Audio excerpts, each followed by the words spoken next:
கர்த்தருடைய நாமத்திற்கு ஸ்தோத்திரம். ஒவ்வொரு நாளும் கேட்பதன் மூலம் ஒரு வருடத்தில் பைபிள் வாசிப்பை முடிக்க இந்த சேனல் உதவுகிறது. Please subscribe and support us. இன்றைய வேத பகுதி ஆமோஸ் அதிகாரம் 3. இஸ்ரவேல் புத்திரரே, கர்த்தராகிய நான் எகிப்து தேசத்திலிருந்து வரப்பண்ணின முழு குடும்பமாகி உங்களுக்கு விரோதமாய் சொல்லிய இந்த வசனத்தை கேளுங்கள். பூமியின் எல்லா வம்சங்களுக்குள்ளும் உங்களை மாத்திரம் அறிந்து கொண்டேன். ஆகையால் உங்களுடைய எல்லா அக்கிரமங்களின் நிமித்தமும் உங்களை தண்டிப்பேன். 2 பேர் ஒருமனப்பட்டிருந்தாலொழிய ஒருமித்து நடந்து போவார்களோ? தனக்கு இரை அகப்படாமல் இருக்க காட்டிலே சிங்கம் கெர்ச்சிக்குமோ? இரை பிடியாமல் இருக்கும்போது பால சிங்கம் தன் கெபியிலிருந்து சத்தமிடுமோ? குருவிக்கு தரையிலே சுருக்கு போடப்படாதிருந்தால் அது கண்ணியில் அகப்படுமோ? ஒன்றும் படாதிருக்கையில் கண்ணி தரையிலிருந்து எடுக்கப்படுமோ? ஊரில் எக்காலம் ஊதினால் ஜனங்கள் கலங்காதிருப்பார்களோ? கர்த்தருடைய செயல் இல்லாமல் ஊரில் தீங்கு உண்டாகுமோ? கர்த்தராகிய ஆண்டவர் தீர்க்க தரிசிகளாகிய தம்முடைய ஊழியக்காரருக்கு தமது ரகசியத்தை வெளிப்படுத்தாமல் ஒரு காரியத்தையும் செய்யார். சிங்கம் கெர்ச்சிக்கிறது, யார் பயப்படாதிருப்பான்? கர்த்தராகிய ஆண்டவர் பேசுகிறார், யார் தீர்க்க தரிசனம் சொல்லாதிருப்பான்? நீங்கள் சமாரியாவின் பர்வதங்களில் வந்து கூடி அதன் நடுவில் நடக்கிற பெரிய கலகங்களையும் அதற்குள் செய்யப்படுகிற இடுக்கண்களையும் பாருங்கள் என்று அஸ்தோத்தின் அரமனைகள் மேலும் எகிப்து தேசத்தின் அரமனைகள் மேலும் கூறுங்கள். அவர்கள் செம்மையானதை செய்ய அறியாமல் தங்கள் அரமனைகளில் கொடுமையையும் கொள்ளையையும் குவித்துக் கொள்ளுகிறார்கள் என்று கர்த்தர் சொல்லுகிறார். ஆகையால் சத்துரு வந்து தேசத்தை சூழ்ந்து கொண்டு உன் பலத்தை உன்னிலிருந்து அற்றுப்போக பண்ணுவான். அப்பொழுது உன் அரமனைகள் கொள்ளையிடப்படும் என்று கர்த்தராகிய ஆண்டவர் சொல்லுகிறார். மேலும் ஒரு மேய்ப்பன் 2 கால்களையாவது ஒரு காதின் துண்டையாவது சிங்கத்தின் வாயிலிருந்து பிடுங்கி தப்புவிக்குமா போல சமாரியாவில் குடியிருக்கிற இஸ்ரவேல் புத்திரர் ஒரு படுக்கையின் மூலையிலிருந்தும் ஒரு மஞ்சத்தின் மேலிருந்தும் தப்புவிக்கப்படுவார்கள் என்று கர்த்தர் சொல்லுகிறார். ஆகையால் நீங்கள் கேட்டு யாக்கோபு வம்சத்தாருக்குள்ளே சாட்சியாக அறிவிக்க வேண்டியது, சேனைகளின் தேவனாயிருக்கிற கர்த்தராகிய ஆண்டவர் சொல்லுகிறது என்னவென்றால், நான் இஸ்ரவேலுடைய பாவகங்களின் நிமித்தம் அவனை விசாரிக்கும் நாளிலே நான் பெத்தேலின் பலிபீடங்களை விசாரிப்பேன். பலிபீடத்தின் கொம்புகள் வெட்டுண்டு தரையிலே விழும். மாரி காலத்து வீட்டையும் கோடை காலத்து வீட்டையும் அழிப்பேன். அப்பொழுது யானை தந்தத்தால் செய்யப்பட்ட வீடுகள் அழியும், பெரிய வீடுகளுக்கும் முடிவு வரும் என்று கர்த்தர் சொல்லுகிறார். ஆமோஸ் அதிகாரம் 4. சமாரியாவின் மலைகளில் உள்ள பாசானின் மாடுகளே, நீங்கள் இந்த வார்த்தைகளை கேளுங்கள். தரித்திரரை ஒடுக்கி எளியவர்களை நொறுக்கி அவர்களுடைய எஜமான்களை நோக்கி நாங்கள் குடிக்கும்படி கொண்டு வாருங்கள் என்று சொல்லுகிறீர்கள்.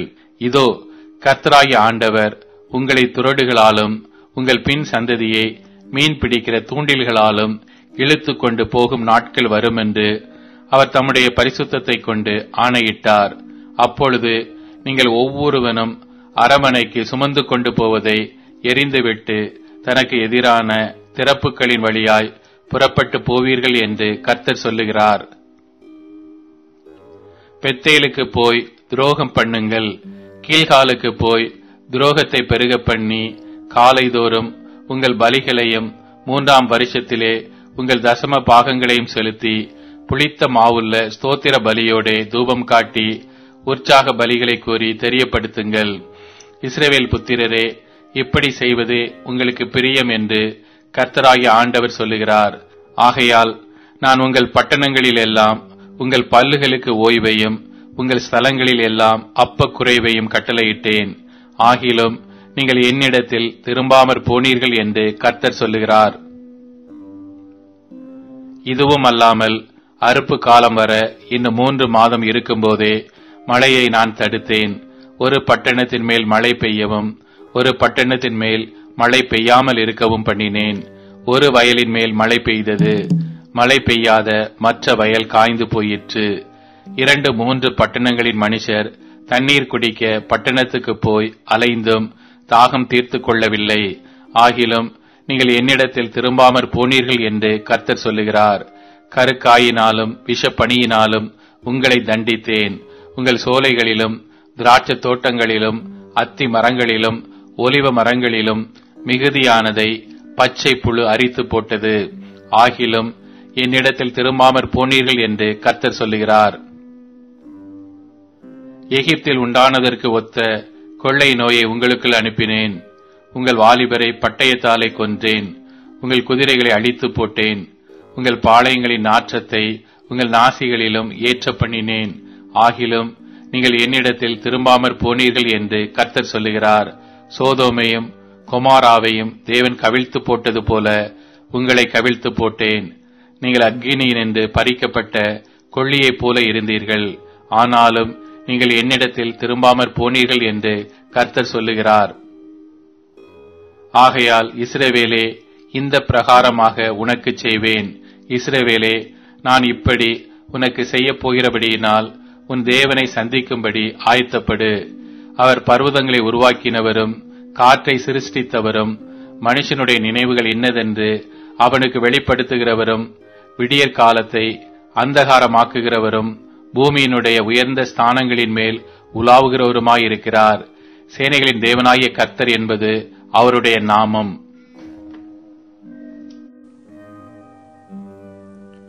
வெளிப்படுத்தின விசேஷம். அதிகாரம் 4. இவைகளுக்கு பின்பு இதோ பரலோகத்தில் திறக்கப்பட்டிருந்த ஒரு வாசலை கண்டேன். முன்னே எக்கால சத்தம் போல என்னுடனே பேச நான் கேட்டிருந்த சத்தமானது, இங்கே ஏறி வா, இவைகளுக்கு பின்பு சம்பவிக்க வேண்டியவைகளை உனக்கு காண்பிப்பேன் என்று விளம்பினது. உடனே ஆவிக்குள்ளானேன். அப்பொழுது இதோ வானத்தில் ஒரு சிங்காசனம் வைக்கப்பட்டிருந்தது. அந்த சிங்காசனத்தின் மேல் ஒருவர் வீற்றிருந்தார். வீற்றிருந்தவர் பார்வைக்கு வச்சிர கல்லுக்கும் பதும ராகத்துக்கும் ஒப்பாயிருந்தார். அந்த சிங்காசனத்தை சுற்றி ஒரு வானவில் இருந்தது. அது பார்வைக்கு மரகதம் போல தோன்றிற்று. அந்த சிங்காசனத்தை சூழ 24 சிங்காசனங்கள் இருந்தன. 24 மூப்பர்கள் வெண் வஸ்திரம் தரித்து தங்கள் சிரசுகளில் பொன்முடி சூடி அந்த சிங்காசனங்களின் மேல் உட்கார்ந்திருக்க கண்டேன். அந்த சிங்காசனத்திலிருந்து மின்னல்களும் இடி முழக்கங்களும் சத்தங்களும் புறப்பட்டன. தேவனுடைய 7 ஆவிகளாகிய 7 அக்கினி தீபங்கள் சிங்காசனத்திற்கு முன்பாக எரிந்து கொண்டிருந்தன.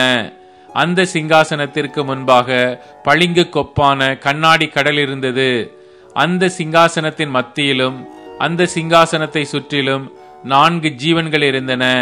அவைகள் முன்புறத்திலும் பின்புறத்திலும் கண்களால் நிறைந்திருந்தன. முதலாம் ஜீவன் சிங்கத்திற்கொப்பாகவும், 2ஆம் ஜீவன் காளைக்கொப்பாகவும், 3ஆம் ஜீவன் மனுஷ முகம் போன்ற முகமுள்ளதாகவும், 4ஆம் ஜீவன் பறக்கிற கழுகுக்கு ஒப்பாகவும் இருந்தன. அந்த 4 ஜீவன்களிலும் ஒவ்வொன்று அவ்வாறு சிறகுகள் உள்ளவைகளும் சுற்றிலும் உள்ளேயும் கண்களால் நிறைந்தவைகளுமாயிருந்தன. அவைகள் இருந்தவரும் இருக்கிறவரும் வருகிறவருமாகிய சர்வ வல்லமையுள்ள தேவனாகிய கர்த்தர் பரிசுத்தர் பரிசுத்தர் பரிசுத்தர் என்று இரவும் பகலும் ஓய்வில்லாமல் சொல்லிக் கொண்டிருந்தன. மேலும் சிங்காசனத்தின் மேல் வீற்றிருந்து சதா காலங்களிலும் உயிரோடு இருக்கிறவருக்கு அந்த ஜீவன்கள் மகிமையையும் கனத்தையும் ஸ்தோத்திரத்தையும் செலுத்தும் போது 24 மூப்பர்களும் சிங்காசனத்தின் மேல் வீற்றிருக்கிறவருக்கு முன்பாக வணக்கமாய் விழுந்து சதா காலங்களிலும் உயிரோடு இருக்கிறவரை தொழுது கொண்டு தங்கள் கிரீடங்களை சிங்காசனத்திற்கு முன்பாக வைத்து, கர்த்தாவே, தேவரீர் மகிமையையும் கனத்தையும் வல்லமையையும் பெற்றுக்கொள்கிறதற்கு பாத்திரராயிருக்கிறீர். நீரே சகலத்தையும் சிருஷ்டித்தீர். உம்முடைய சித்தத்தினாலே அவைகள் உண்டாயிருக்கிறவைகளும் சிருஷ்டிக்கப்பட்டவைகளுமாயிருக்கிறது என்றார்கள். நீதிமொழிகள். அதிகாரம் 11. கள்ளத்தராசு கர்த்தருக்கு அருவருப்பானது, சுமித்திரையான நிறை கல்லோ அவருக்கு பிரியம். அகந்தை வந்தால் இலச்சையும் வரும். தாழ்ந்த சிந்தையுள்ளவர்களிடத்தில் ஞானம் உண்டு. செம்மையானவர்களுடைய உத்தமம் அவர்களை நடத்தும். துரோகிகளின் மாறுபாடோ அவர்களை பாழாக்கும். கோபாக்கினை நாளில் ஐஸ்வர்யம் உதவாது, நீதியோ மரணத்துக்கு தப்புவிக்கும். உத்தமனுடைய நீதி அவன் வழியை செம்மைப்படுத்தும். துன்மார்க்கனோ தன் துன்மார்க்கத்தினால் விழுவான். செம்மையானவர்களுடைய நீதி அவர்களை தப்புவிக்கும். துரோகிகளோ தங்கள் தீவினையிலே பிடிபடுவார்கள். துன்மார்க்கன் மரிக்கும் போது அவன் நம்பிக்கை அழியும். அக்கிரமக்காரரின் அபேட்சை கெட்டுப்போம். நீதிமான் இக்கட்டில் நின்று விடுவிக்கப்படுவான். அவன் இருந்த இடத்திலே துன்மார்க்கன் வருவான். மாயக்காரன் தனக்கு அடுத்தவனை வாயினால் கெடுக்கிறான். நீதிமானோ அறிவினால் தப்புகிறான். நீதிமான்கள் நன்றாயிருந்தால் பட்டணம் களி கூறும். துன்மார்க்கர் அழிந்தால் கம்பீரம் உண்டாகும். செம்மையானவர்களுடைய ஆசீர்வாதத்தினால் பட்டணம் நிலை பெற்றோங்கும். துன்மார்க்கருடைய வாயினால் அது இடிந்து விழும். மதி கெட்டவன் பிறனை அவமதிக்கிறான். புத்திமானோ தன் வாயை அடக்கிக் கொண்டிருக்கிறான். புறங்கூறி திரிகிறவன் ரகசியத்தை வெளிப்படுத்துகிறான். ஆவியில் உண்மையுள்ளவனோ காரியத்தை அடக்குகிறான். ஆலோசனை இல்லாத இடத்தில் ஜனங்கள் விழுந்து போவார்கள். அநேக ஆலோசனைக்காரர் உண்டானால் சுகம் உண்டாகும். அந்நியனுக்காக பிணைப்படுகிறவன் வெகு பாடுபடுவான். பிணைப்படுவதை வெறுப்பவன் சுகமாயிருப்பான். நல்லொழுக்கமுள்ள ஸ்திரீ மானத்தை காப்பாள். பராக்கிரமசாலிகள் ஐஸ்வர்யத்தை காப்பார்கள். தயையுள்ள மனுஷன் தன் ஆத்துமாவுக்கு நன்மை செய்து கொள்ளுகிறான். கடூரனோ தன் உடலை அலைக்கழிக்கிறான். துன்மார்க்கன் விருதா வேலையை செய்கிறான். நீதியை விதைக்கிறவனோ மெய்ப்பலனை பெறுவான். நீதி ஜீவனுக்கு ஏதுவாகிறது போல் தீமையை பின்தொடர்கிறவன் மரணத்துக்கு ஏதுவாகிறான். மாறுபாடுள்ள இருதயமுடையவர்கள் கர்த்தருக்கு அருவருப்பானவர்கள். உத்தம மார்க்கத்தாரோ அவருக்கு பிரியமானவர்கள். கையோடே கை கோர்த்தாலும் துஷ்டன் தண்டனைக்கு தப்பான். நீதிமான்களுடைய சந்ததியோ விடுவிக்கப்படும். மதிக்கேடாய் நடக்கிற அழகுள்ள ஸ்திரீ பன்றியின் மூக்கிலுள்ள பொன் மூக்குத்திக்கு சமானம்.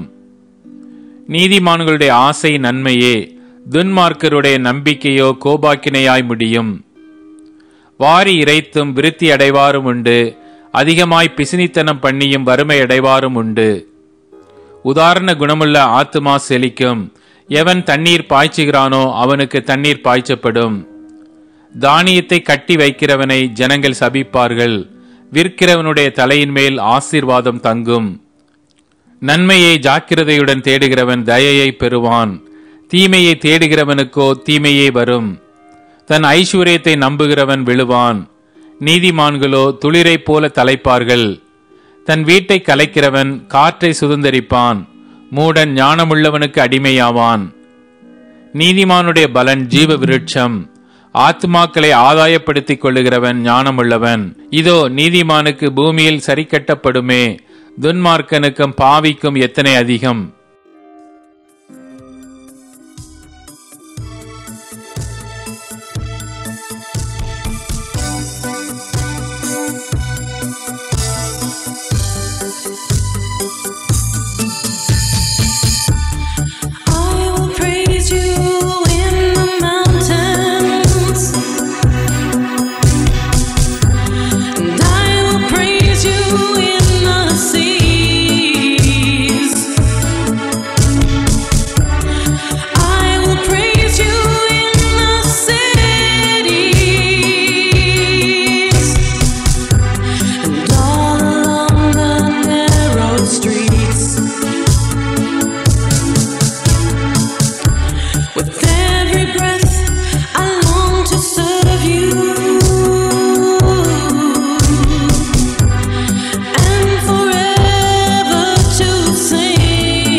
இப்போது டியூன், ஸ்பாட்டிஃபை, அமேசான் மியூசிக் மற்றும் யூடியூப் மியூசிக் ஆகியவற்றில் நமது பைபிள் 365 சேனல் கிடைக்கிறது. ஃபாலோ பண்ணுங்க.